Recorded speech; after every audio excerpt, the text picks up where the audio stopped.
Reprenons, amis, le texte de ce chant nuptial dès le début jusqu'ici, et voyons si, à aucun moment, dans toutes les visites et les paroles de l'époux, il a parlé à l'épouse avec la même abondance que le passage que nous méditons. Voyons si elle a jamais entendu sur les lèvres de l'époux des propos aussi fréquents et surtout aussi aimables. Elle a pu rassasier de bien son désir. Faut-il s'étonner qu'elle ait laissé sortir un jaillissement du cœur plutôt qu'un raisonnement de mots en disant « Mon bien-aimé est à moi et moi à lui ».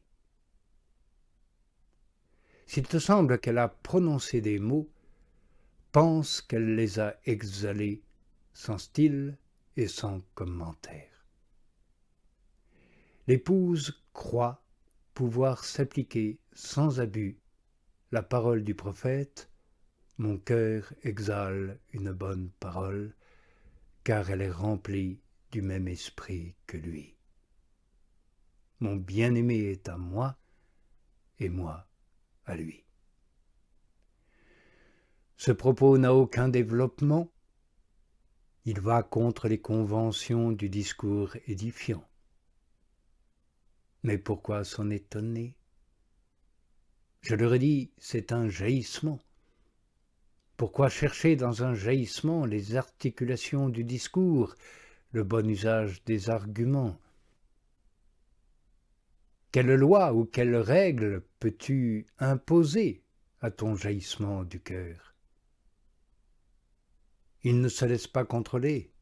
Il n'attend pas que tu le disposes convenablement. Il ne s'inquiète pas de ton bon plaisir ni du meilleur moment. Il jaillit de lui-même, du fond de ta poitrine, non seulement malgré toi, mais même à ton insu, arraché plutôt que lâché. Pourtant, cette exhalaison dégage une odeur parfois agréable et parfois mauvaise, selon les diverses conditions des organes d'où elle remonte. Car l'homme bon, de son bon trésor, tire de bonnes choses, le mauvais de mauvaises. Mais c'est un bon récipient que l'épouse de mon Seigneur, et l'odeur qui s'exhale d'elle est pour moi exquise. Et je te rends grâce, Seigneur Jésus. Tu as daigné m'admettre, au moins, à respirer ce parfum. C'est vrai, Seigneur, aussi bien les petits chiens mangent-ils des miettes qui tombent de la table de leur maître. Je l'avoue, l'exhalaison de ta bien-aimée a pour moi une odeur agréable, et c'est avec gratitude que je reçois même une légère senteur de sa plénitude. Elle me remet en mémoire l'abondance de ta douceur, et j'ai respiré un indicible effluve de ta bonté et de ton amour dans cette parole « Mon bien-aimé est à moi, et moi à lui ». Que ta bien-aimée, comme il se doit, se régale au banquet et jubile en ta présence, qu'elle exulte de joie, mais qu'elle soit ravie en toi, de façon à revenir à nous dans son bon sens. Qu'elle soit comblée des biens de ta maison et abreuvée au torrent de tes délices, mais, je t'en prie, quand elle se sera rassasiée, qu'au moins un léger parfum de son exhalaison parvienne au misérable que je suis. L'exhalaison de Moïse m'a fait sentir le bon parfum de ta puissance créatrice. Au commencement, dit-il, Dieu créa le ciel et la terre. De même Isaïe, car il a exhalé le parfum très suave de la miséricorde rédemptrice en exhalant ces mots Il a livré son âme à la mort et a été compté parmi les scélérats. Il a porté lui-même les péchés de la multitude et a intercédé pour les pécheurs, afin qu'ils ne périssent pas. Quelle autre parole exhale un si intense parfum de miséricorde? L'exhalaison de la bouche de Jérémie a été aussi parfumée, ainsi que celle du psalmiste, disant « Mon cœur exhale une bonne parole ». Ils ont été remplis d'Esprit Saint, et par leur exhalaison, ils ont tout rempli de bonté. Mais vous allez me questionner sur l'exhalaison de Jérémie. Oui, je me préparais à vous le dire. Il est bon d'attendre en silence le salut du Seigneur. Cette parole est de lui, je ne me trompe pas. Approchez-la de vos narines. Elle contient la douceur de la justice qui fructifie, et cette douceur surpasse tout parfum. Le prophète veut que, souffrant pour la justice, j'en attende les fruits pour l'avenir, non pas que je les reçoive dès à présent. Car le fruit de la justice, c'est le salut. Non celui que donne le monde, mais le salut du Seigneur. S'il tarde, attends-le, est-il dit, et ne murmure pas, car il est bon d'attendre en silence. Je ferai donc ce qu'il me conseille, j'attendrai le Seigneur mon Sauveur. Mais je suis pécheur, et il me reste encore un long chemin à parcourir, car le salut est loin des pécheurs. Je ne murmurerai pas, pourtant, dans l'attente, je me consolerai avec le parfum. Oui, le juste se réjouira dans le Seigneur, car lui expérimente par le goût ce que je sens par l'odorat. Celui que le juste contemple, le pécheur l'attend. Et cette attente, c'est le parfum qu'il respire.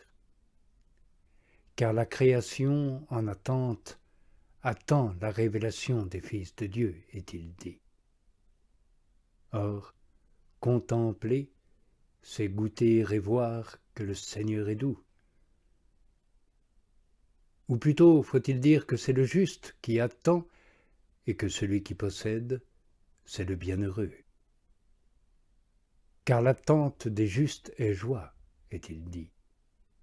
Le pécheur impénitent, lui, n'attend rien. C'est bien pour cela qu'il est impénitent. Non seulement il est tout occupé des biens d'ici-bas, mais il s'en contente. Il n'attend rien pour l'avenir. Il est sourd à cette voix. « Attends-moi, dit le Seigneur, au jour de ma résurrection à venir. » C'est pourquoi Siméon était un juste. Il attendait. Il attendait le Christ et déjà en respirait le parfum en esprit, alors qu'il ne pouvait encore l'adorer dans la chair. Et il fut heureux dans son attente, et par le parfum de l'attente, il parvint à la saveur de la contemplation, puisqu'il dit en effet « Mes yeux ont vu ton salut ». Abraham aussi fut un juste, lui qui attendit de voir le jour du Seigneur. Et il ne fut pas déçu dans son attente, il le vit et s'en réjouit. Justes encore les apôtres, qui s'entendaient dire « Vous êtes semblables à des hommes qui attendent leur Seigneur ». Et le psalmiste n'était-il pas injuste quand il disait « J'ai attendu le Seigneur comme un veilleur l'aurore, comme un veilleur l'aurore ». C'est le quatrième que je nomme dans la liste de ceux qui ont fait une exhalaison du cœur. J'allais presque le passer sous silence. Il eût été bien dommage. Il ouvrit sa bouche et aspira l'esprit. Rassasié, non seulement il fit une exhalaison, Mais il se mit à chanter. Jésus, miséricordieux, quelle grande douceur pour mes narines et mes oreilles que cette exhalaison et ce chant. J'ai attendu le Seigneur, comme un veilleur l'aurore, comme un veilleur l'aurore. C'est l'huile d'allégresse dont Dieu t'a oint de préférence à tes compagnons. C'est la myrrhe, l'aloès et la cannelle qui ruissellent de tes vêtements. Avec ces parfums, sortis de maisons d'ivoire, des filles de rois t'ont réjoui et honoré. Puisses-tu me rendre digne de rencontrer ce grand prophète, ton ami, au jour de fête et de joie, lorsqu'il sort de ta chambre nuptiale, chantant son épithalame sur la harpe mélodieuse et la cithare, débordant de bonheur, aspergé de ces aromates odoriférants qu'il répand partout. Ce jour-là, ou plutôt à cette heure-là, mes lèvres éclateront de joie et ma langue tressaillira d'allégresse. Car je humerai, je ne dis pas chaque psaume, mais chaque verset, chaque exhalaison, et leur parfum surpassera tous les arômes.